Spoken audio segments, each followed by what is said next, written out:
66 ఒకరి తల్లి వారిని ఆదరించినట్టు ఒకరి తల్లి వారిని ఆదరించినట్టు నేను మిమ్మల్ని మీరు చూస్తుండగా మీ హృదయంలో ఉల్లాసించండి. దేవుడి వాక్య భాగం దీవించి ఆశీర్వదించుగాక. ఆమేన్ ఆమేన్ ఆమేన్. ఒకరి తల్లి వారిని ఆదరించినట్టే మనకు తల్లి తండ్రి అన్నదమ్ములు అక్కజల్లు ఎవ్వరు హెల్ప్ చేయకపోయినా తండ్రి అయిన దేవుడే మనకు తల్లి. ఆయననే మాకు తండ్రి, ఆయననే మనకు పోషకుడు, పోషణ ఆధారం. యేసయ్యనే అంటే వాక్యమే, బాధెందు వాక్యమే, వాక్యం దేవుడే. ఈ వాక్యం ఎంత చదివితే అంత ఈ వాక్యమే డాక్టర్, పరమ వైద్యుడే స్వస్థపరుస్తారు. వేరే వాళ్ళు ఎంత ట్రీట్మెంట్ ఇచ్చినా వాళ్ళతో దేవుడు మాట్లాడి వాళ్ళకు వైట్మెంట్ దయచేసి మనకు ఏ ఇంజెక్షన్ ఇవ్వాలా ఏ ట్రీట్మెంట్ ఇవ్వాలనేది దేవుడే చేస్తారు ఎప్పుడు మన వాక్యంతో నింపబడినప్పుడు. అందుకే ఒకరి తల్లి వారిని ఆదరించినట్లు నేను మిమ్మల్ని ఆదరించును అంటున్నాడు ఇక్కడ. ఇది తర్వాత యెషయా 49:16 అయితే, ఒకవేళ మీ తల్లి మర్చినా నిన్ను కన్న తల్లి మర్చినా చూడుము నా అరచేతుల మీద నేను చెప్తున్నాను. అంటే ఎప్పుడు ఆయన ఎదుట మనం ఉన్నాం. మరి ఆయన ఎదుట 24 గంటలు మనం పెట్టుకొని ఆయన కాపాడుతుంటే మనం ఎంత సమయం ఆయనకి ఇస్తున్నాం. మనం ఇచ్చే సమయాన్ని బట్టి దేవుడు మనకు బ్లెస్సింగ్స్ ఇస్తాడు. అందుకనే మీరు ఎక్కడ ఆదరణ పొందుతారంటే యెరూషలేములోనే అనే మాట మళ్ళీ ఇక్కడ చెప్పారు. అక్కడ యెషయా 49:15-16 చెప్పినటువంటి ఆ మాట నేను ఎప్పుడు మిమ్మల్ని చూసుకుంటున్నా, నా అరచేతులను ఎప్పుడు 24 గంటలు కంటి పాపలాగా కాపాడుతున్నా. మరి కీర్తన 121 కూడా కొండల తట్టు నా కన్ను తెచ్చున్నామని చెప్పి ఇస్రాయేలు కాపాడేవాడి కుక్కలు నిద్రడు. మరి అంత సేఫ్టీ ప్లేస్ లో మనం ఉంచినప్పుడు దేవుడి క్వశ్చన్ మనకి ఇస్తున్నాడు, నువ్వు ఎంత నన్ను మరి జ్ఞాపకం చేసుకున్నావు, ఎంత నువ్వు వాక్యం చదివినావు. నేనైతే మీ తల్లి ప్రేమించే కంటే ఎక్కువ ప్రేమిస్తున్నా. మీ తల్లి కూడా నిన్ను ఒకసారి ఇచ్చిపెడుతుంది. మీ కాలేజీ పోతే మీ తల్లిని వెంటరాదు, ఉద్యోగం పోతే నీ తల్లిని వెంటరాదు, నువ్వు ఏ ఊరికి పోయినా మీ తల్లిని వెంటరాదు. కానీ 24 గంటలు దేవుడు మనలో ఉన్నాడు. మనలోనే కాదు, అసలు ఆయన చేతిలో చూస్తున్నాడు. మరి అలాంటప్పుడు నువ్వు ఎక్కువ నాకు ఉండాలి కదా. అందుకని యెరూషలేములోనే ఆదరణ అంటే ఈ యెరూషలేం అన్నది, ఈ సియోన్ అన్నది ఈ వాక్యమే. యేసు ప్రభుల వారు చెప్పారు, సియోను కుమారి బహుగా సంతోషపడం, ఇదిగో నీ రాజు నీ దగ్గరికి వస్తున్నాడు. ఆ రాజు ఎవరంటే యేసయ్య. యేసయ్యనే కొత్త నిబంధన. కొత్త నిబంధనే వాక్యం. ఆ కొత్త నిబంధన రక్తం. ఆ రక్తము అధికారి మొదలు అన్నిటి వరకు మన యొక్క శరీరంలో ప్రోక్షించబడినప్పుడు శరీరంలో ఉన్న రోగ కణాలన్నీ బయటకు వెళ్ళిపోతాయి. ఒక ఇంజెక్షన్ మనము మరి శరీరంలో వేసినప్పుడు ఇంజెక్షన్ వేసిన వెంటనే అన్ని దాదాపు అది సంహారం చేసి లోపల ఉన్న రోగాన్ని బయటికి తోసిస్తుంది. సేమ్ మనం ఎప్పుడైతే వాక్యం చదువుతుంటామో ఆ ఇంజెక్షన్ కంటే కూడా ఇది పవర్ఫుల్. ఈ వాక్యం మనం చదువుతున్నప్పుడే వేసే రక్తం మన తలలో నుంచి మన గుండెలో నుంచి అన్ని నరాలకు పోయి ఎక్కడ పాపమున్నా బయటికి తోసేస్తుంది, రోగమున్నా బయటికి తోసేస్తుంది. సాతాను శక్తులు, చేతిబడి, మాంత్రిక అశుద్ధ శక్తులు అన్నీ లేకొస్తాయి. అపవిత్రత టోటల్గా మన శుభ్రమైన విధానంలో పరిశుద్ధంగా చేసేది ఆదరణ. అంటే ఎప్పుడైతే మనం హోలీగా ఉంటామో, ఎప్పుడైతే మనకు స్వస్థత ఉంటుందో, ఎప్పుడైతే సమృద్ధి ఉంటుందో అప్పుడే ఆదరణ. అవన్నీ రావడానికి కారణం మెయిన్ బేస్ వాక్యం. కాబట్టి నువ్వు ఎక్కువగా వాక్యం చదువు. ఖాళీ సమయంలో అసలు నీ పర్సనల్ విషయంలో ఏది మైండ్కి రానివ్వదు. సుశీలకు ఉద్యోగం లేదు, నాకు ఇట్లుంది, మా అత్తకి ఇట్లుంది, అవన్నీ వదిలేసేది. వాళ్ళట్టుంటే నువ్వే బాగా చేసేది ఎవరు లేదు. ఫస్ట్ నువ్వెప్పుడు సెట్ అయినావో వీళ్ళందరూ బాగా చేస్తారు. ఇంటికి దీపం వెళ్ళాలి, నువ్వు ముందు వెలగాలి, ఈమె వెలగాలి. ఆయన వెలిగింది ఆమె కుటుంబాన్ని పట్టుకుంది, దేవుని దయతో ఏదో ఒక విధానంలో పట్టుకుంది, పిల్లలు సెట్ అయినా. ఇప్పుడు నీ పిల్లలు వెలుగు పొందాలి అంటే నువ్వు ఎక్కువ వాక్యం చేయాలి. ఇప్పుడు వచ్చేసి పాప ఖాళీలో ఉండడానికి కారణం ఈమె మరి అక్కడ ఇద్దరు కలిసి చేసిన ప్రార్థన. ఇద్దరు ఏకీభవించి చేస్తే అది పరలోకం నుండి భూలోకం నుండి విప్పబడుతుంది 100%. కొడుకు కూడా ఉన్నత స్థాయిలో ఉన్నారు. బాబు కోసం కూడా ప్రేర్ చేయడం బాగా భారంగా వారిపోయేలా. కాబట్టి నీ పిల్లలు స్థిరపడాలంటే మెయిన్ బేస్ వాక్యంతో నింపబడాలి. అందుకే అన్న కూడా వాక్యం చదవాలని చెప్పిన ఇందాక వచ్చింది కదా అన్న. మీరు ఎంత వాక్యం చదివితే ఈ వాక్యం చదివేటప్పుడు ఏమవుతుంది అంటే రియాక్షన్ పదంలో ఉండకూడదు వాక్యం. అంటే వాక్యం చదివేటప్పుడు దేవునికి విరోధమైనది ఏదంటే దాన్ని తీసేసుకోవాలి. అది నేను చెప్పాను, నీకు తెలుసు. అది ఎంత కఠినమైన సమస్య అయినా తీసేసుకోవాలి. ఏదైనా అన్నది ఒక వ్యసనం కానివ్వండి, ఏదైనా సీరియల్ చూడము, సినిమాలో ఉంటాయి కదా, బీడీ సిగరెట్, ఇవన్నీ వీక్నెస్. ఆకు వేసుకోవడము, ఇవన్నీ ఏంటంటే వీక్నెస్లు. అవి ఆ వీక్నెస్ ఎప్పుడు పోయిందంటే అప్పుడు నీకు బలం వస్తుంది. అవును కదా? ఆ వీక్నెస్ అనేది ఒక విధమైనటువంటి గాయం. గాయం ఉన్నంత వరకు మనకు నెమ్మది ఉంటుందా? ఉండదు. అది ఎప్పుడైతే పోయిందో వెంటనే నీకు అక్కడ పెద్ద పెద్ద మినిస్టర్లతో దేవుడు మాట్లాడి నీ పెన్షన్ నీ ఇంటికి రాకపోతే అక్కడ ఉన్నావు తోసుకుంటూ వస్తుంది. అది ఐశ్వర్యం కోసం మనం ప్రార్థించిన అవసరం లేదు. దేవుని దగ్గర పడితే ఆ ఐశ్వర్యం నిన్ను ఎత్తుక్కుంటూ వస్తుంది, నీ కాళ్ళ దగ్గరికి వస్తుంది. కాబట్టి ముందు నీకు ఏమున్నా అవి నువ్వే సరి చేసుకోవాలి. ఇంకా ఇంకా ఎందుకు ఇంత లేట్ అవుతుందా అంటే ఇది ఈమె వరకు మేము ప్రాణం చేస్తుంది. ఇద్దరు ఏకీభవించాలి కదా. ఇద్దరు ఏకీభవిస్తే దేవుడు ఆపిస్తానన్నాడు వాక్యంలో. మీ ఇద్దరితో పాటు తండ్రి కుమార పరిశుద్ధాత్మ ఏకీభవిస్తారు, పవర్ఫుల్ అవుతుంది. ఇప్పుడు వీళ్ళిద్దరు కలిసి ప్రార్థన చేసుకున్నారు కాబట్టి పిల్లలు మంచిగా సెట్ అయిపోయినారు. అది ఇప్పుడు అంతవరకు మీరు బాగా ప్రార్థనలో ఉన్నారు, మంచిగా ఉన్నారు. శిరీష సెట్ అయిపోయింది. ఆ టైంలో ఉన్నప్పుడు ఎంత బాగుంటుంది. ఆత్మీయంగా ఎన్నిసార్లు వచ్చినా నేను, ఎన్ని ప్రార్థనలు చాలా. ఇప్పుడు ఈ పెన్షన్ రాలేదనే దిగులు వద్దు అన్నా మీకు. ఫస్ట్ ఆ దిగులు పోగొట్టుకోండి. ఆ దిగులు పోగొట్టుకొని ఏదుంటే ఆ వీక్నెస్ మీరు తొలగించుకోండి. వెంటనే దేవుడు సొల్యూషన్ ఏర్పాటు చేస్తారు, మార్గం సాధన చేస్తారు. అది దేవుడు మనతో మాట్లాడు. దేవుడి వాక్య భాగం దీవించి ఆశీర్వదించుగాక. ఆమేన్ ఆమేన్. నేను చేసినాక శశి ప్రారంభిస్తాను. ప్రేమ గల ప్రభా మీకు ఎంతగా వందనాలు స్తోత్రం చెల్లించుకోవాల్సిన ఆనందం మీరు కనిపించిన అన్నదమ్మ కలిపారు ప్రభా. నేను స్తుతిస్తున్నాను. ఇలాగా నా ప్రభా ఎక్కడున్నప్పటికీ మరి అన్నను చూడాలని ఆ తపన, ఆ తృష్ణ, మరి అక్కను కలుసుకోవాలని ఆ ఇంట్లో ప్రార్థన చేయాలని కోరారు బిడ్డలు. అలాగే మా దగ్గరికి నడిపించారు ప్రభా. మీకే స్తోత్రం. కేవలం మీరు ఇచ్చిన విశ్వాసం, నమ్మకత్వాన్ని దేవా నా ప్రభావం అనేక మార్లు కరుణాపీఠంలో చేసిన ప్రతి ప్రార్థన మీరు ఉన్నారు. చంద్రకళ విషయంలో మార్గం సాధన చేసి ఆమెను క్యూర్ చేస్తానన్నారు. మాట నెరవేర్చుకున్నారు ప్రభా.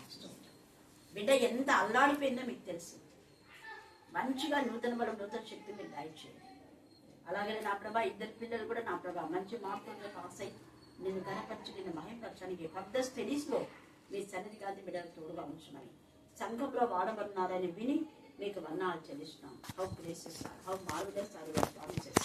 Lord, our hearts are moved by them, Master. Father God, lay the good hand upon them. Touch them in Jesus' name. Bless them in the power of the Holy Spirit. Lord, pour out their pieces bread upon them, Master.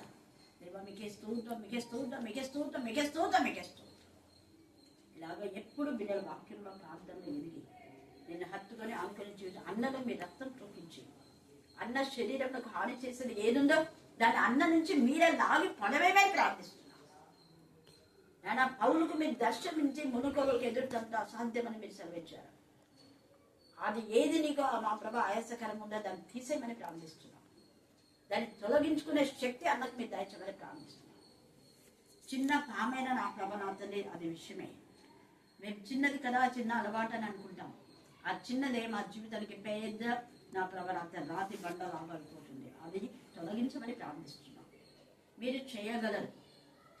మిమ్మల్ని మీరే మహింపరచు. అన్న మానుకునే శక్తి మీరు అన్నకు దయచేయమని యేసు శక్తి గల నామమున ప్రార్థిస్తున్నాం తండ్రి. ఆమేన్ ఆమేన్. మహాపరిశుద్ధులైన తండ్రి, నమ్మకమైన దేవా, వేలాది వందనములు స్తుతులైనా తండ్రి, ఘనుడైన దేవుడు వినా ప్రభా నిన్ను దర్శించి నాయన తండ్రి, నాయన నువ్వు ఆయన ఇచ్చిన ఫలాలను తీసుకొని నేను వెళ్ళడానికి నువ్వు కృప ఇచ్చినందుకు స్తోత్రములు. నాయన తండ్రి, మా కొరకు నా తండ్రి నువ్వు చేసిన ఈ ప్రయాసను బట్టి వందనాలు. నా ప్రభాక్కను నాయన తండ్రి ఊరికి వెళ్ళి దర్శించడానికి నువ్వు దయ చూపించావు. కరుణాపీఠం నుంచి నువ్వు మాట్లాడుతూ వచ్చినందుకు స్తోత్రములు ప్రభా. నువ్వు దర్శించినందుకు వందనాలు. నేను అక్కడ వాక్యం చేత మేము నింపబడ్డాం ప్రభా. నైనా 5 రొట్టెలు 2 చేపలు 5,000 మందికి పంచిపెట్టినట్టు నైనా అక్కడ అనేకులకు నైనా పంచిపెట్టడానికి నువ్వు కృప ఇస్తున్నావు. నీకు స్తోత్రములు తండ్రి. ఈ ఫలమునైనా తండ్రి 30 60 100 ఫలం పోయినట్టు సహాయం దయచేయండి నా ప్రభా. వందనాలు చెల్లిస్తున్నాను నా ప్రభా. నా తండ్రి అక్కడ మీరే అతను దర్శించడానికి నువ్వు దయ చూపించినావు ప్రభా. చూసి రావడానికి నువ్వు కృప చూపించావు నా తండ్రి. అక్కడ ప్రార్థనలు జరుగుతూ వచ్చాయి, వాగ్దానాలు ఇస్తూ వచ్చారు. మరి తిరిగి నేను ఇందిరా దగ్గరికి వెళ్ళడానికి నా ప్రభా తన లోటు ఏదో సంపూర్తి అవడానికి నా ప్రభా నైనా అక్కడికి తీసుకొని వెళ్ళావు. నేను పిండి పిసుకు తొట్టిని నైనా తండ్రి నూనెను ఆశీర్వదించినావు. నీకు వందనాలు ప్రభా. అవును తండ్రి, ఈ ఇంటిలో కూడా నా ప్రభా పట్టణంలో దివించదను నైనా తండ్రి, పొలంలో దివించదను అన్నావు కదా నా ప్రభా. ఆ విధంగా నాయన తండ్రి నాయన బావ యొక్క పెన్షన్ విషయం కూడా నీ పాదాల దగ్గరికి వస్తుండగా దయతో జ్ఞాపకం చేసుకోండి. ఎన్నో లోటులు ఉన్నాయి, కానీ ప్రభా నువ్వున్నావు కాబట్టి ప్రభా ఆమరణమున నువ్వు నిద్రిస్తున్నావు కాబట్టి ప్రభా మేము అలజడి పడకూడదు అని అక్క సెలవిస్తూ వస్తున్నారు. ప్రభా నాయన నిజమే ప్రభా, మాలోకి మేము చూసుకున్నప్పుడు ప్రభా నాయన మాకైతే ఏవి కానరావు, కానీ ప్రభా నా తండ్రి నీ వాక్యం మాలోకి జొరబడినప్పుడు ప్రభా ప్రతి అంశంలో కూడా నాయన పనిచేస్తూ వస్తుంది అని వాక్యం వింటూ వచ్చాం. ప్రభా నీకు వందనాలు చెల్లిస్తున్నాను ప్రభా. అయినను ప్రభా ఏమి జరిగినా నీ పాదాల దగ్గరే ఉన్నాం కదా ప్రభా. నా తండ్రి నాయనా లూకా 18:8 ప్రకారం నాయనా తండ్రి అనేక సార్లు ఆ స్త్రీనైనా అన్యాయస్తుడైన అధికారి దగ్గరికి వెళ్ళి తలుపు కొడుతూ వచ్చింది. ప్రభా నువ్వు ఊరకుండలేదు నా ప్రభా. అన్యాయస్తుడైన అధికారి చేత తలుపు తీయించినప్పుడు ప్రభా న్యాయస్తుడైన దేవుడి దగ్గరికి మేము వచ్చాము కదా ప్రభా. నువ్వు రొట్టెని అడిగితే రాయినిస్తావా? ఇవ్వవు కదా నాయన తండ్రి. చేపని అడిగితే పామునిస్తావా? మా దేవుడు ఎంత గొప్పవాడు తండ్రి. మేము అడిగిన దానికంటే ఊహించిన దానికంటే అధికంగా చేయగలవు ప్రభా. నాయనా తండ్రి మా కోడలు నా ప్రభా నాయనా తండ్రి అడుగుతున్న ప్రతిదీ నువ్వు ఎరిగిన దేవుడు, తన హృదయ వేదన ఎరిగిన దేవుడు మీ ప్రభా. నీ కవలలో కన్నీళ్లున్నాయి ప్రభా. గత దినాల్లో ఎంత దుఃఖించారో, బాధ సముద్రంలో కొట్టుకుపోయినారు. దావీదన్నట్లుగానైనా తండ్రి నా పరుపు నీటి కన్నీటిలో తేలిపోయిందన్నాడు కదా ప్రభా. అటువంటి పరిస్థితిలో బిడ్డ ఎంతగానో నా తండ్రి దుఃఖపడిందయ్యా. కుటుంబం అంతా అల్లాడిపోతూ వచ్చింది నాయన. అన్ని చూసిన దేవుడివి నా ప్రభా. ఏది నువ్వు ఊరకు అనుమతించలేదు నాయన. నువ్వు మరియతో మార్తతో అన్నట్లుగా నాయన తండ్రి నువ్వు నమ్మితే నాయన నువ్వు అన్ని చూస్తావన్నావు కదా నా ప్రభా. జ్ఞాపకం చేసుకుని నాయన కరుణించండి. అక్క మరి దర్శించడానికి నాయన పంపించి ఉన్నావు, నీకు వందనాలు. ఈ సమయం ఏది వృధా కాలేదు ప్రభా. నా తండ్రి అక్క వచ్చి ఆశీర్వదించి వెళ్ళడానికి నాయన ఆనాడు నాయన సమూయేల్ని, ఏలియాను, ఎలీషాను, యోహాను ఎలా పంపించావో తండ్రి అలాగ నా తండ్రి ప్రభ ఇంటికి పంపించి ఉన్నావు. చేతులెత్తి ఆశీర్వదించి నేను అక్క వెళుతుండగా నా ప్రభ మేము ఆశీర్వాదం పొందిన వారమని నేను ఉత్సహించి ఆరాధిస్తున్నాం ప్రభా. తండ్రి స్తోత్రములు నాయన. ఆనాటి నుంచి నాయన తండ్రి వారు దుఃఖముఖమై ఉండటం మానేను అని హన్నా గురించి రాయబడింది కదా ప్రభా. నాయన ఈ ఆశీర్వాదాలు పొందినాక మేము విశ్వసించి నా ప్రభా నాయన మేము ఆశీర్వాదాలను పొందిన వారమని నాయన తండ్రి ఆనందించటకు వారి కృపను అనుగ్రహించండి. అక్క ప్రయాసం బట్టి వందనాలు చెల్లిస్తున్నాను నా ప్రభా. నాయన ఎక్కడికి వెళ్ళాలో, ఏమి సువార్త ప్రకటించాలో నాయన మరుండే తిరిగి తీర్చిదిద్దుకుంటున్నావు ప్రభా. నాయన నీకు స్తోత్రములు తండ్రి. ఆమె ప్రయాసను వృధా వచ్చలేదు తండ్రి. నీకు స్తోత్రములు చెల్లిస్తున్నాను.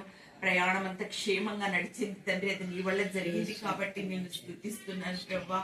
నేను ఆ పిల్లలిద్దరిని నువ్వు ఆశీర్వదిస్తున్నావయ్యా. వారి చదువుల్లో అన్నింటిలో నా తండ్రి రాబోయే దినాలన్నీ కూడా మేలుకరంగా మలుస్తున్నందుకు వందనాలు. అక్కకిచ్చిన ఆరోగ్యం నైనా తండ్రి ప్రభా. సజీవులే కదా నిన్ను స్తుతించినది నా ప్రభా. నీ పునరుద్ధాన బలము చేతనైనా తండ్రి నీ బిడ్డను లేపినందుకు వందనాలు. బావ కూడా ఎంతో బలహీనతతో ఉంటున్నాడు, అన్నిటి నుంచి విడుదలను దయచేస్తున్నావు నాయన. సుశీలు ఉద్యోగం విషయమే కూడా ప్రభా నాయన భాగ్యం సంపాదించుకున్నకు సామర్థ్యం కలిగజేసే దేవుడు నువ్వే ప్రభా. మాకు చేత కాదయ్యా తండ్రి, కరుణిస్తున్నావని నమ్ముతున్నా నాయన తండ్రి. నీ చేతిలో దాన్నే వెతుక్కోమన్నావు కదా తండ్రి. తను ఏ ఉద్యోగం చేస్తున్నాడో దాన్ని ఆశీర్వదించండి అయ్యా తండ్రి. నైనా ప్రవీణ్ నైనా తండ్రి వారి కుటుంబాన్ని కూడా జ్ఞాపకం చేసుకోండి. ఇంతగా మమ్మల్ని జ్ఞాపకం చేసుకున్నట్టుకు మేము ఏ పాటి వారం నైనా మట్టి పాత్రలను ఐశ్వర్యంతో నింపి ప్రార్థించటకు కృప ఇచ్చినందుకు నీకు స్తోత్రం చెల్లిస్తూ మా ప్రయాణాన్ని కూడా నీ చేతికి అప్పగించుకుంటున్నానయ్యా. నువ్వు ఇచ్చిన ఈవులన్నీ నైనా తండ్రి అవును ఆమె అన్నట్టుగా ఉన్నాయి కాబట్టి సాగిలపడి స్తుతిస్తూ యేసుక్రీస్తు నామమున చిన్న ప్రార్థన నీకే సమర్పిస్తున్నాను తండ్రి.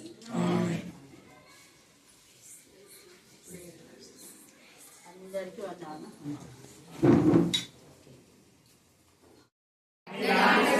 మళ్ళీ చెప్పాలి. ఇదే అంశము అగ్ని లాంటి శ్రమలు అనే ఆ పదము ఇంకా ఎక్కడ రాయబడి చెప్పండి. అగ్ని లాంటి శ్రమలు మీకు వస్తాయి, కానీ ఏదో వింత సంభవించినట్టుగా మీరు బెంబేలు పడిపోవద్దంటే అన్నాడు. ఇంకా రెఫరెన్స్ రావాలి. 1 పేతురు 4:12 చదవండి. 1 పేతురు అంటే దేవుడు ఏది చెప్తో దాన్ని మనం ప్రూఫ్ చేస్తాడు. ఇక్కడ అగ్ని శ్రమల్లో మీలో కాపాడిన దేవుడు ఈ రాత్రి నీతో నాతో కూడా మీకు కూడా వస్తాయి, కానీ మీరేం భయపడొద్దండి అంటున్నాడు అక్కడ. ప్రియులారా మిమ్మల్ని శోధించుటకు. చూడండి, మిమ్మును అంటే మనందరినీ వాడి శోధకి వాడికి పని ఏముండదు, వాడికి పని పాట ఏముండదు, వాడి పనంతా ఏంటంటే దేవుని పిల్లలను బాధ పెట్టాలా, వాడి టార్గెట్ అంతా దేవుని పిల్లలను తగ్గించాలా, దేవుని పిల్లలు ఆత్మీయంగా పడగొట్టాలా, అదే మన టార్గెట్. అందుకని మిమ్మల్ని శోధించినప్పుడు మీకు కలుగుచున్న అగ్ని వంటి కలుగుచున్న అన్నాడు. కలిగినవి అని చెప్పదా, కలుగబోతాయి అలా, కలుగుచున్న స్టిల్ నౌ ప్రజెంట్. ఇక్కడ మీరందరూ కూడా చాలా మంది ఏదో ఒక విధానంలో అగ్గిలాంటి శ్రమలు ఎదుర్కొంటున్నారు అని తండ్రి అయిన దేవుడు తేటగా నీతో నాతో అందరితో మాట్లాడుతున్నాడు. నువ్వు నేను అందరం. అందుకని అగ్ని లాంటి శ్రమలు ఖచ్చితంగా మీరు కలుగుతున్నాయి, వస్తాయి, అవి వస్తున్నాయి కూడా. అయితే వాటిలో ఏం చేయాలా, మీకేదో ఒక వింత సంభవించినట్లు ఆశ్చర్యపడకుడి. క్రీస్తు మహిమ బయలుపరచబడినప్పుడు మీరు మహా ఆనందంతో సంతోషించు నిమిత్తము క్రీస్తు శ్రమలలో మీరు పాలువారై ఉన్నంతగా సంతోషించుడి. అది అందుకనే శోధనలో సంతోషించకుండా మనము ఈ యొక్క దేవుడు చేసే మహిమలో సంతోషించుదాం. దేవా నీ శోధన వచ్చింది, ఇది నీ మహిమ కొంచెం వచ్చింది, కానీ నువ్వు ఎందుకు చేసావో మాకు తెలియదు. 1 డేలోనే అపవాది తల చిరగొట్టి దేవుడు 1 డేలో అద్భుత కార్యం చేసి ఏం చేసినా అంటే రోజు దేవుని నామం కనపరిచే విధానంలో ఇక్కడ ఏర్పాటు చేస్తాడు. సంవత్సరంలో 30 మెసేజెస్ ఇంకా ఎక్కువనే అవుతాయి, ఎందుకంటే ఆయా గృహాలకు వెళ్తాం కదా, ఎక్కువనే. 2 మెసేజ్లను వాడు చెప్పకుండా సైతం చేస్తే ఇప్పుడు దేవుడు సంతోషమే లేదు మనకు, అంత సంతోషమే. ఇంకా సంతోషం కలిగేలాగా పిల్లలు వాక్యం చెప్తూ ఉంటే వాళ్ళని చూసి దేవుడు ఇంకొక పిలిచాడు. 2026లో 7 to 9 కానీ 9:30 కానీ పెట్టుకోమంటే ఇప్పుడు ఇంతమంది ఇచ్చినారు. హల్లెలూయా, సంతోషించండి. అందుకే ఏది వచ్చినా కూడా మనం ఏమి భయపడొద్దు, విశ్వాసంలో కృంగిపోవద్దు, కోల్పోవద్దు, సోలిపోవద్దు, నిరాశ పడద్దు. ముఖ్యంగా నిరాశ అన్నది మన దరిదాపులో కూడా రాకూడదు. ఎప్పుడు నిరాశ అనేది ఇంతవరకు నాకైతే లైఫ్లో రాలా, దేవుని కృప. హల్లెలూయా. దేనికి నిరాశ పడని, ఎందుకు దేవునిలో ఆశావాదున్నాను. ఎవరిలో ఆశావాదున్నాను? దేవుల్లో. దేవా నువ్వు ఏదైనా ఒకటి నా దగ్గర నుంచి పోయిందంటే అదంతా నాకు ఇస్తావు. అది ఏదైనా ఒక ఆత్మ అయినా కూడా, ఒక ఆత్మ ఇక్కడ నుంచి రాకుండా లేదనుకో 5 ఆత్మలను పంపిస్తాడు దేవుడు. హల్లెలూయా. అట్లా వీళ్ళకు కూడా ఏం చేస్తున్నా అంటే వీళ్ళకు కూడా ఎంతగా అంటే ఎప్పుడు మనకు శోధనలు వస్తాయి, అట్లాంటి శ్రమలు, ఇది కూడా గుర్తుపెట్టుకోవాలి. మనం ఎప్పుడైతే పైయస్గా అయిపోతామో అంటే ఆత్మలో అభివృద్ధి చెంది ఆత్మలో ఆనందించి గంతులు వేస్తున్న సమయంలో, దేవుళ్ళు ఆనందించిన సమయంలో, మన ఫ్యామిలీలో మంచిగా ఆనందించే టైంలో కరెక్ట్గా చూసేవాడు గాయం చేస్తాడు, బాణాన్ని గుర్చేస్తాడు, గుండెలు తట్టుకోలేమో అనిపిస్తుంది మనకు. అప్పుడే దేవుడు హెచ్చిస్తాడు. ఇక్కడ ఎంత ఆనందంలో వీళ్ళు ఉన్నారు. ఏ ఆనందం అంటే 49 మనం 2వ అధ్యాయం 49లో చూడండి. ఇక్కడ దానియేలుకు హెచ్చించినాడు, అనేక గొప్ప దానం ఇచ్చినాడు. అతనిని బబులోను సంస్థానంలో అధిపతిగాను, బబులోను గ్రామాలందరిలో ప్రధానుడిగాను నియమించాడు.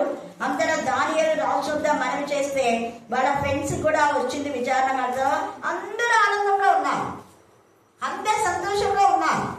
ఇంత హ్యాపీగా ఉన్నప్పుడు దానియేలుని ఎప్పుడైతే హెచ్చించాడో అప్పుడు అపవాదికి ఏమైపోయింది, పిల్లలు తగ్గించారు. వాళ్ళ పిల్లలు గుర్తుపెట్టి, మీరు ఎక్కువ వాక్యం చదివినప్పుడే చదువులు వస్తాయి, మీరు ఎక్కువ ఫాస్టింగ్లు ఉన్నప్పుడే వస్తాయి, కానీ అప్పుడే మనం నిలబడాలి, పడిపోవు. యేసయ్య అంతవరకు టచ్ చేయలేదు యేసయ్యని అపవాది. మత్తయి సువార్త 4వ అధ్యాయం 1-2 వచనాలు చదవాలి. 4:1-2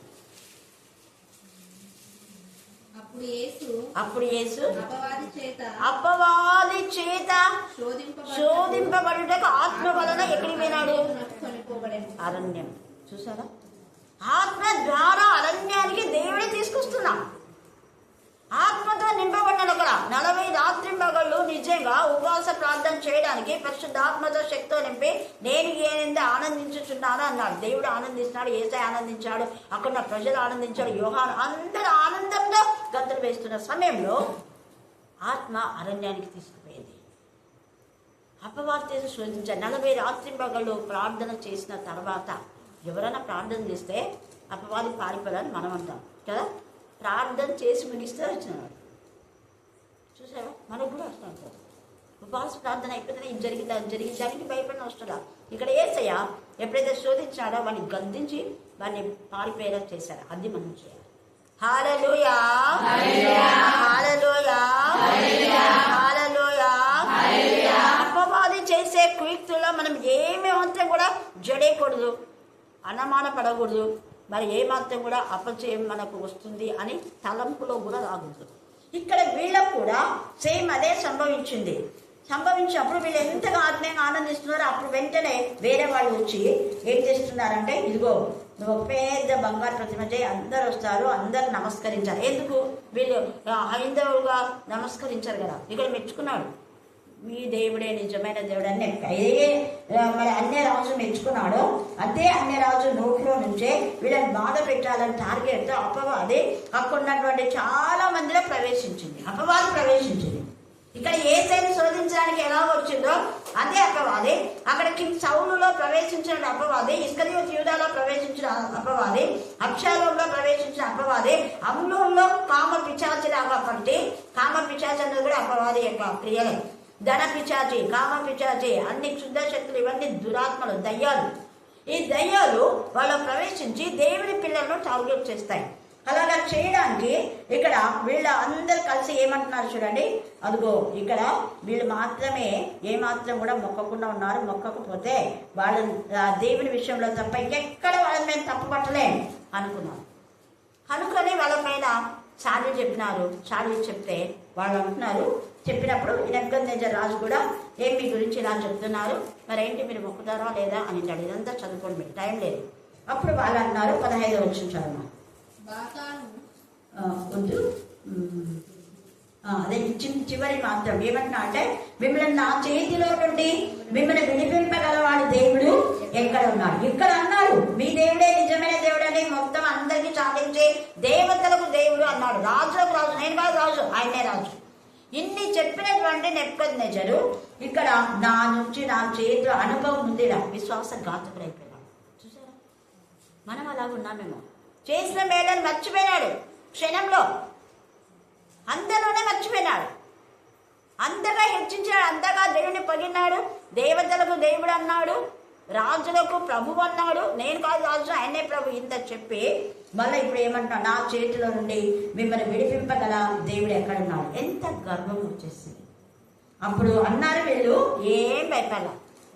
షద్రక్, మేషక్, అబేద్నెగోయు రాజుతో ఇలాగ చెప్పింది.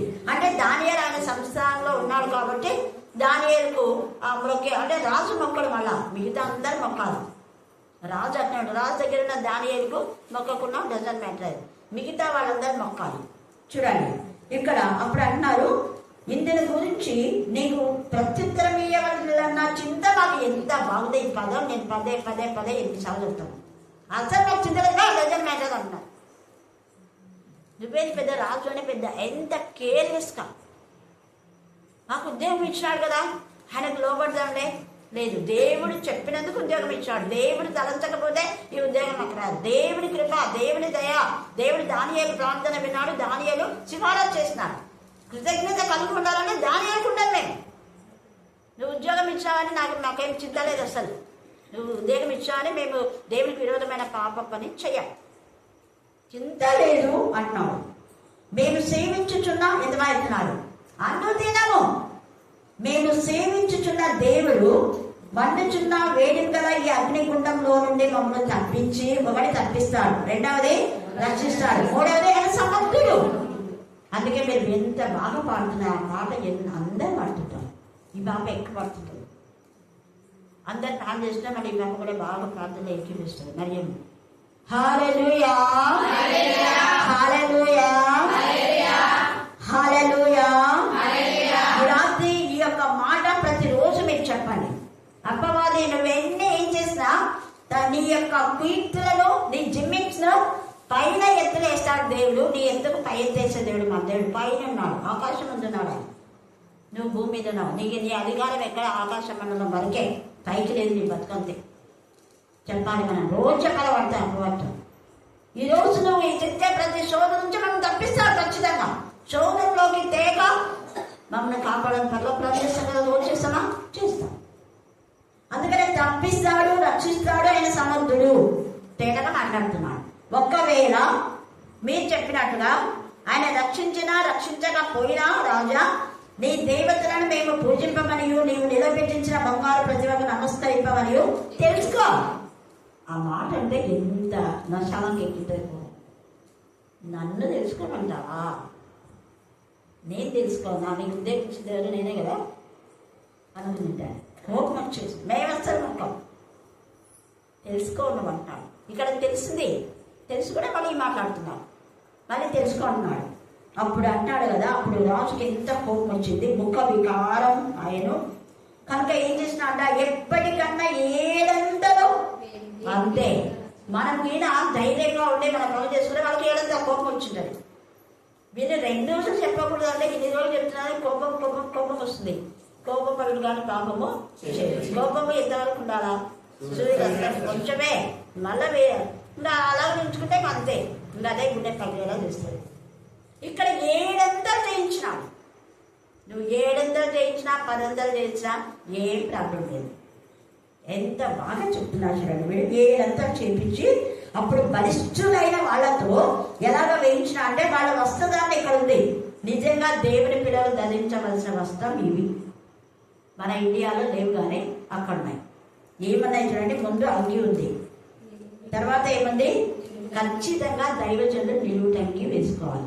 వేసుకుంటున్నావు సూర్యుడు గుట్టుకోడు, వాక్యానుసారంగా సూర్యుడు గుట్టుకోవట్లేదు. మళ్ళీ వేరే వాళ్ళకి ఏం చెప్తారు, మీరు గోరెంటాకు పెట్టుకున్నారా, మీరు గోరెంటాకు పెట్టుకొని ఏమో ఏమో అన్నారు కదా, నేను చదివి వెళ్ళాలని ఎవరు వచ్చా అంటే పెట్టుకోకూడదు అక్క, పెట్టుకోకూడదు అన్నారు. పెట్టుకోవడం పెట్టుకోకపోవడం అది మీ ఇష్టం, కానీ వేరే డిజైన్ చేసుకోకూడదు. ఆ గోరింటాకు ద్వారా శుద్ధ శక్తులకు సంబంధించిన డిజైన్స్, దేవతలకు సంబంధించిన డిజైన్స్, టింపుల్ 6కి సంబంధించినవి కూడా ఉన్నాయి. అలాగే ఏదో మీరు ఒక పూసుకుంటే పూసుకోండి, కానీ అవి చేయకూడదు. అలాంటివి ఆడవాళ్ళ చేతులలో చూడడం, వాళ్ళు బయట వేసుకున్నాం లేదా నగలు పెట్టుకున్నాం, ఇవన్నీ కాదు. ఇవి అవి చూడండి ఎంత చక్కగా దేవుని పిల్లలు అంగి వేసుకున్నారు, నిలువుటంగి వేసుకున్నారు, పై వస్త్రములను తక్కిన వస్త్రములను తీయకయే ఉన్న పాటున ముగ్గురిని ఏం చేసినాడ, వేడిమి కలిగి మండుచున్న ఆ గుండమునందు పడవేసిరి. చూసారా, బలిష్ఠులైన వాళ్ళు పడవేస్తున్నారు. వీళ్ళు ఎవరు చూస్తున్నారు? వీళ్ళు అది చూడలేదు. మన వాక్యం చెప్పేటప్పుడు మన వాక్యం చూడాలా, అటు ఇటు కాదు. మన దేహం అంతా ఇక్కడ ఉండాలి. మన ఆత్మ, మనసు, శరీరం అంతా వాక్యం పైన కాన్సన్ట్రేషన్ ఉండాలి. వాక్యం పైన కాన్సన్ట్రేషన్ చేసే వాళ్ళకు వేరే వాటి గురించి ఆలోచన. ఇక్కడ వీళ్ళంతా దేవుని గురించే వాళ్ళు చూస్తున్నారు. దేవుని సముఖం, దేవుని ప్రసన్నతనే ఉంది, కానీ ఆ విగ్రహం పైన వాళ్ళు చూడడం కూడా చూడలేదు. అసలు చూడడం కూడా చూడలేదు. ఆ విగ్రహం ఎంత ఎత్తుందని కూడా వాళ్ళు గమనించట్లేదు. అందుకనే వాళ్ళని తీసుకుపోయి వేసినారు. ఎందుకంటే వాళ్ళ దృష్టి దృక్పథం అంతా దేవుని పైననే ఉంది. అయితే వేసిన వాళ్ళకి ఏమైందంట, రాజాజ్ఞ తీవ్రమైనందునను, గుండెం మిక్కిలి వేడి కలిగినది అయినందునను శద్రక్ మేషక్ అబేద్నెగోలను విసిరివేసిన ఆ మనుషులు అగ్ని జ్వాల చేత కాల్చబడి చనిపోయి. ఒక్క విషయం ఆలోచించారు, వీళ్ళు విసిరేశారు. పెద్ద అగ్నిగుండం. ఇప్పుడు ఇక్కడ అగ్నిగుండం అంటే ఆ నుంచి అంతవరకు మనకు వేడి వస్తుంది కదా, అంటే ఇక్కడ నుంచి విసిరగలగలంత బలమైన వాళ్ళని తీసుకొచ్చినాడు. దూరం నుంచి వేస్తే వాళ్ళు విసిరి దాంట్లో పడాలి. అలాగనే మనం పెద్ద పెద్ద బాల్స్ దగ్గర ఐరన్ బాల్స్ విసిరి కొడితే ఎంతవరకు కొడితే అంత సెంటీమీటర్స్ పెట్టుకుంటుంటాం. సేమ్ అలాగే ఇక్కడ నుంచి విసిరితే అక్కడ పడితే వాళ్ళు బాగున్నారు, కానీ విసిరిన వాళ్ళే ఏమైపోయినాయంట, కాల్చి చచ్చి బూడిదైపోయింది. ఆశ్చర్యమైపోయింది వాళ్ళకి. ఎవరు వీళ్ళంటే వీళ్ళపైన నేరారోపణ చేసిన వాళ్ళు. ఈ రాత్రి కాలసందు నీ పైన నేరారోపణ చేసిన ప్రతి వాళ్ళని దేవుడు దహింపచేస్తాడు. ఆయన దహించే అగ్ని. మనం కాలిపోము. పొర మండించుద్దే కానీ కాలిపోయిందా? కాలిపోరు. అగ్ని లాంటి శ్రమలు మీకు ఏమీ రావు. వాటి ద్వారా దేవుడు మరి మనల్ని చేంజ్ చేస్తాడు. బంగారం అగ్ని పరీక్షకు పోయినప్పుడు ఎంతగా కొట్టబడుతున్నా, ఎన్నిసార్లు కొడుతున్నారని అది బాధపడుతుంది. ఎన్నిసార్లు కొట్టి చక్కని డిజైన్ చేస్తే ఆ డిజైన్కే 2000. మామూలు అడుగుతాం మనం, ఇది ఒకటే 5 అదేంటి 5 గ్రాములు ఉంది, అదే 5 గ్రాములు ఉంది, దీనికి ఎందుకు 2000 ఎక్స్ట్రా, దానికి ఎందుకంటే దీని డిజైన్కి మేరామంటారు. డిజైన్కే దీని కాస్ట్. అప్పుడు అనుకుంటే ఓ ఎన్నిసార్లు కొట్టబడితే నాకు ఇంత విలువ, అమ్మో అయితే ఎన్నిసార్లు కొట్టాను. ఎంత పరీక్షనా పెట్టు, మేము ఆ పరీక్షలో నెగ్గుతాం అన్నట్టుగా ఉన్నారు వీళ్ళు. అందుకే అగ్ని లాంటి శ్రమలో వీళ్ళకి ఏం కాలేదు. అలాగనే దావీదు కూడా బిగ్గరగా కేకలు వేసి ఏడ్చేంత శ్రమ తీసుకొచ్చింది అపవాది. మన మొదటి సమయాలు 3 చదువుకోండి. అబ్షాలోము నిజంగా ఆ చెప్పులు కూడా లేకుండా ఆ చిక్కులకు వాళ్ళు తీసుకొని పోతే బిగ్గరగా ఏడుస్తారు. ఆ తర్వాత దేవుడు డబల్ బ్లెస్సింగ్స్ ఇస్తాడు. చిక్కులకు వాళ్ళు తీసుకుపోయింది తన ప్రాపర్టీ 2 వస్తాయి. హల్లెలూయా, హల్లెలూయా, హల్లెలూయా, హల్లెలూయా. ఎంత గొప్ప దేవుడు. అలాగనే మొర్దెకైని కూడా ఎంత అవమానపరిచి చంపాలని అనుకుంటే ఎస్తేరుకు మొర్దెకైని మనం చూస్తే ఎస్తేరు 10వ అధ్యాయం మీరు చదవండి. చావవలసిన మొర్దెకై ప్రధానమంత్రి అనేకులకు ఇష్టంగా ఉంటాడు. ఎస్తేరు 10 మీరు చదువుకోండి. ఇప్పుడంత టైం లేదు కాబట్టి క్లుప్తంగా ఎంత బాధపడి బూడిద పోసుకుంటాడు. ఇంకా అయిపోయింది, మేము ఏంటి దేవా అనుకున్నాం, కానీ నిరీక్షణ కోల్పోలే. మేమేమైనా పర్వాలేదు అనుకున్నాడు. దేవునికి మొరపెట్టుకున్నాడు, దేవుని వైపు చూసినాడు. హామాను చేసే కుయుక్తుల వైపు చూడాలి. ఏ ఉరికొలై చేశాడు అదే ఉరికొలైపోయిన హామాను వాళ్ళందరూ కూడా నాశనం అయిపోయారు. నాశన పుత్రుడు నాశనం అవుతాడు. అందుకే వేరే వాళ్ళకి మనం భోజనం తవ్వద్దు, వేరే వాళ్ళకి హాని చేయొద్దు, వేరే వాళ్ళ కష్టార్జితం దోచుకోవద్దు. దోచుకుంటే 400 చెక్కలు తాగించు. నిజంగా దేవుని కుమారుడు అయితే ఎవరి సమయాన్ని మనం మరి తీసేసినామో, ఎవరి సమయం దొంగిలించినామో, ఎవరి దగ్గర ఏది మనం తీసుకున్నామో 400 చెల్లించాము. అది దేవుని పిల్లల లక్షణం. అది రక్షణ పొందిన వాళ్ళ లక్షణం. రక్షణ పొందితే రక్షణకు రుజువు అదే. దేవుడిని పేరు పెట్టి పిలిచినాడు అంటే దానికి రుజువు అదే. ఇద్దరికి నేను కొంత ముందుకున్నా అంటే ఇద్దరికి ఇచ్చేసాను. ఇవ్వడం ద్వారా ఆశీర్వాదం. నేను మొన్న మేరకలు పిలిపించినాను. ఒక మెసేజ్ కదా మేరకు ఇచ్చింది. నేను మా చెల్లింట్లో 2 మెసేజ్లు, మళ్ళీ అక్కడ అన్నది ఏమి అల్లంపూర్లో 4 మెసేజ్లు, మళ్ళీ రాత్రికి వచ్చేసరికి ఇంకా హృదయ చెప్పింది. చూసిన 5 మెసేజ్ చెప్పేది, 1 విన్న మెసేజ్. ఎంత గొప్పది. 1 ఇచ్చినామంటే 1:4 మనకి ఇంకా ఎక్కువనే అవుతాయి. 10 కావచ్చు, 100 కూడా కావచ్చు. హల్లెలూయా, హల్లెలూయా, హల్లెలూయా, హల్లెలూయా. తర్వాత అందుకనే ఎంత చక్కగా దేవుడు వీళ్ళని ఆశీర్వదించాడు. ఏసినటువంటి చెప్పిన వాళ్ళకే కాలిపోయినారు. వాళ్ళు అగ్ని జ్వాలల చేత కాల్చబడి చనిపోయారు. వాళ్ళు కొంతమంది చనిపోకపోయినా వాళ్ళు రోజు మండుతూనే ఉంటారు. వాళ్ళ గుండెలు మండుతూనే ఉంటారు. వీళ్ళు ఆశీర్వదించబడుతున్నారే, వీళ్ళు బాగున్నారే, వీళ్ళు బాగా పాడుతున్నారే, వీళ్ళందరూ ఆనందిస్తున్నారే, దేవుళ్ళో గంతులు వేస్తున్నారే, వీళ్ళ ముఖాలు వాడటం లేదా, వీళ్ళు అప్పులు తీర్చబడుతున్నాయా, వీళ్ళు ఇల్లు కట్టుకుంటున్నారా, మండుతూ చదివాలి. అంతే. వాళ్ళు చచ్చినారు, వీళ్ళు చావలేదు కానీ రోజు చస్తూ బ్రతుకుతారు. ఎటుంటారు వీళ్ళు చెప్పండి? చస్తూ బ్రతుకుతారు. అంటే ఎందుకు బతికామా అన్నట్టు నిరాశ నిస్పృహ. ఇక్కడ చూడండి, అప్పుడు అంటున్నాడు కదా, రాజుకు నెబుకద్నెజరు ఆశ్చర్యపడి తీవ్రంగా లేచి తీవ్రంగా అంటే ఇంక ఎంత లేచాడు, ఎంత కోపంతో లేచినాడా. అక్కడ హేరోదు కదా లేచేట్టుగా. నేను రాజుగా ఉండే మీరు చూసింటారు కదా నాటకాలలో, ఎంత మా బబ్బులు వాళ్ళు చేస్తారు. యూదా రాజుకు, హేరోదు రాజుకు బబ్బులు చాలా చూస్తారు. మీరు బబ్బులు చూస్తున్నారు కదా, బాగా భలే యాక్టింగ్ ఉంటుంది. వాళ్ళు చాలా మంది మెచ్చుకున్నారు వాళ్ళ యాక్టింగ్గా చేస్తారు. వాళ్ళు ఎంత స్పీడ్గా లేచి వాక్ శక్తి గట్టిగా మాట్లాడతారు.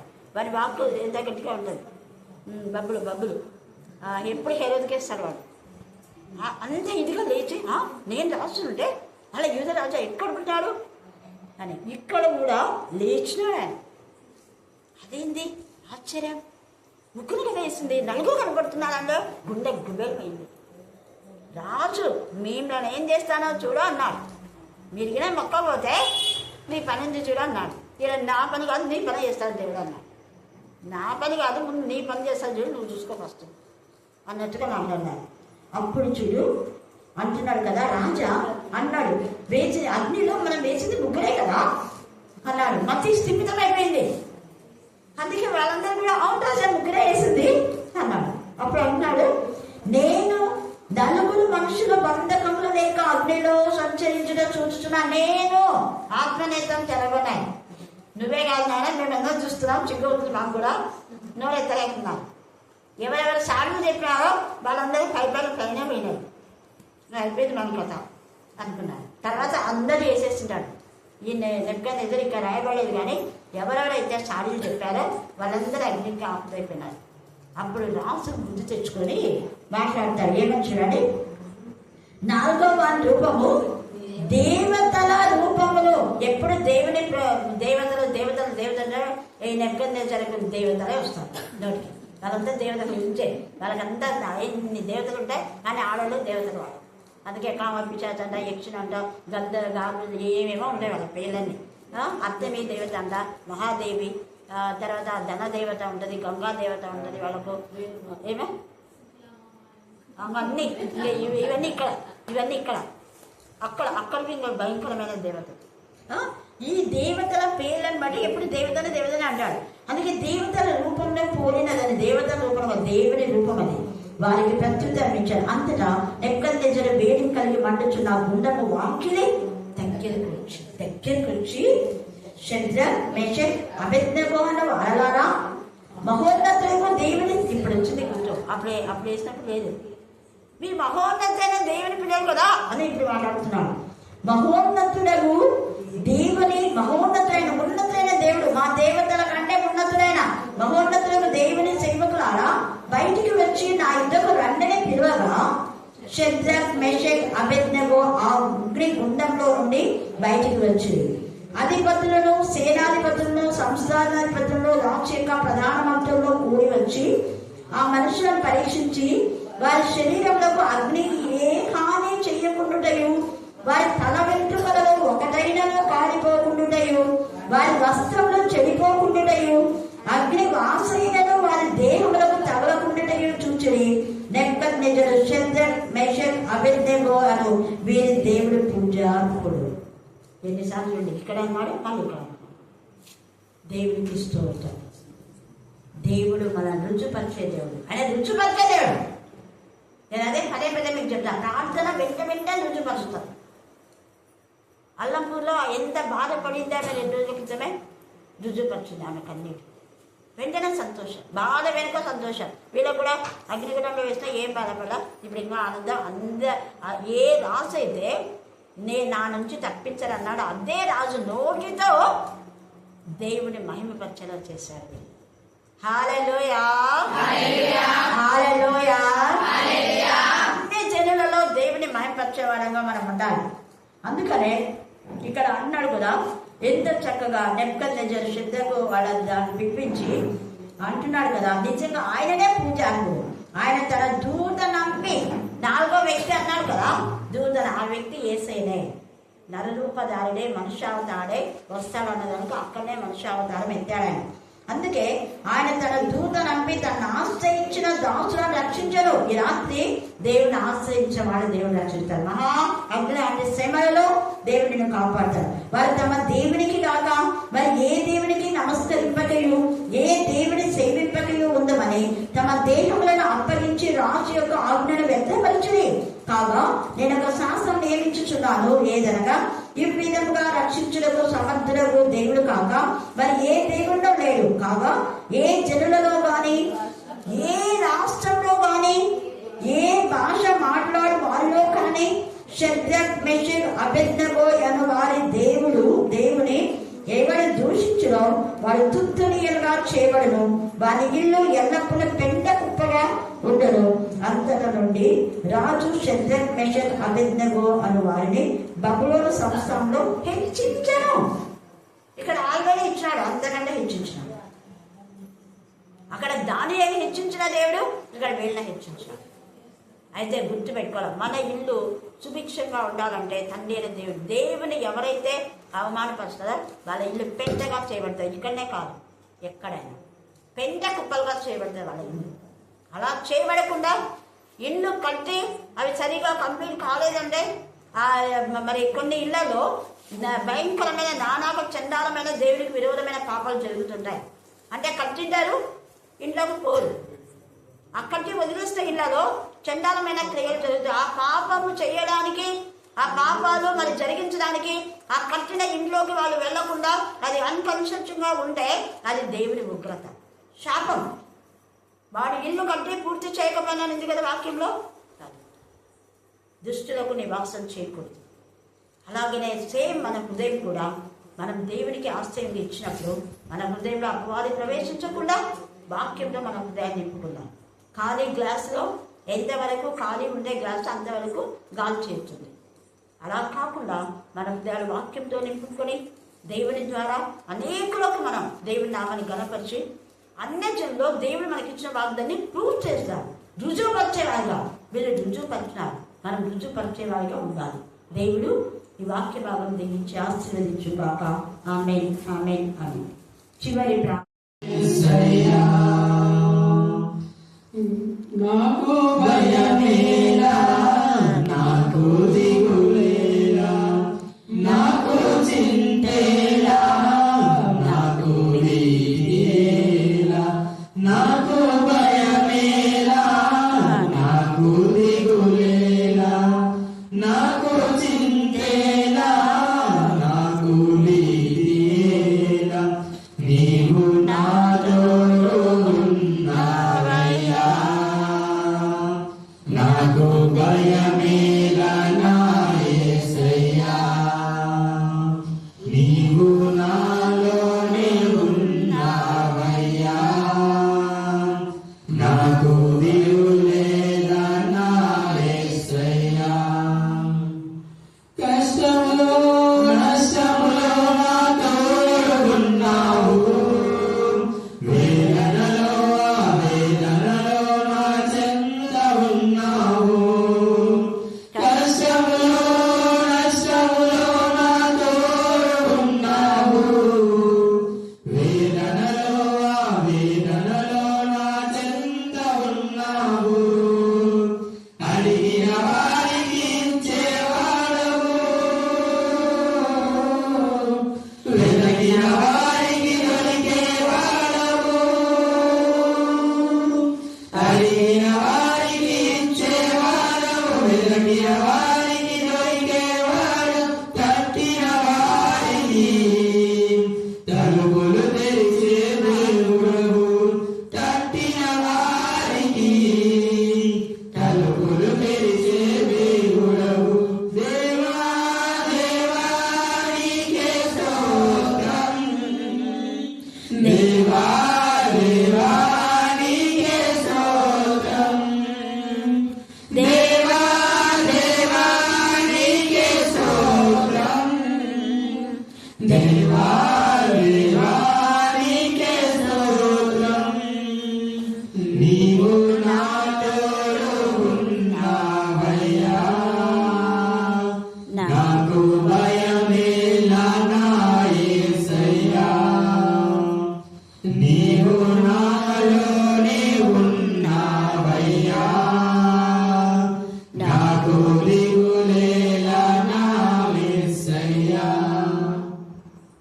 వ్యాధులలో బాధలలో ఓటయించావు, రక్షణలో సంరక్షకుడై ధైర్యము పంచావు, వ్యాధులలో బాధలలో ఓటయించావు, రక్షణలో సంరక్షకుడై ధైర్యము పంచావు, నేనే సత్యం అన్న దేవా,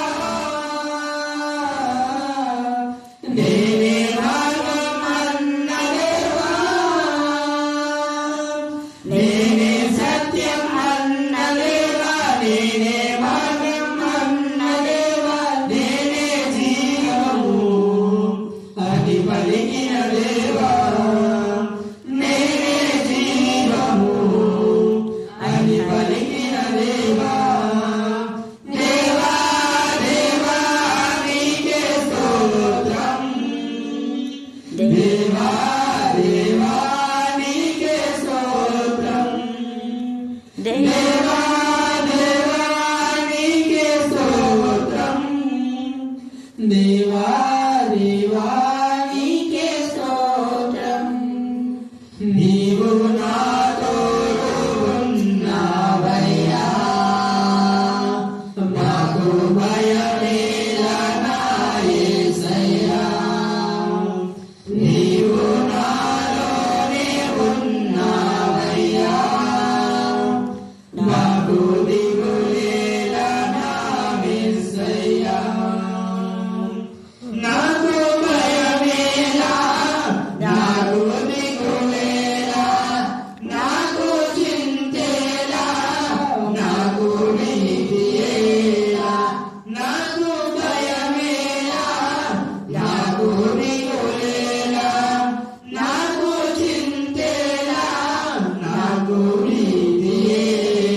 దేవుడని వేడుకుంటున్నాను.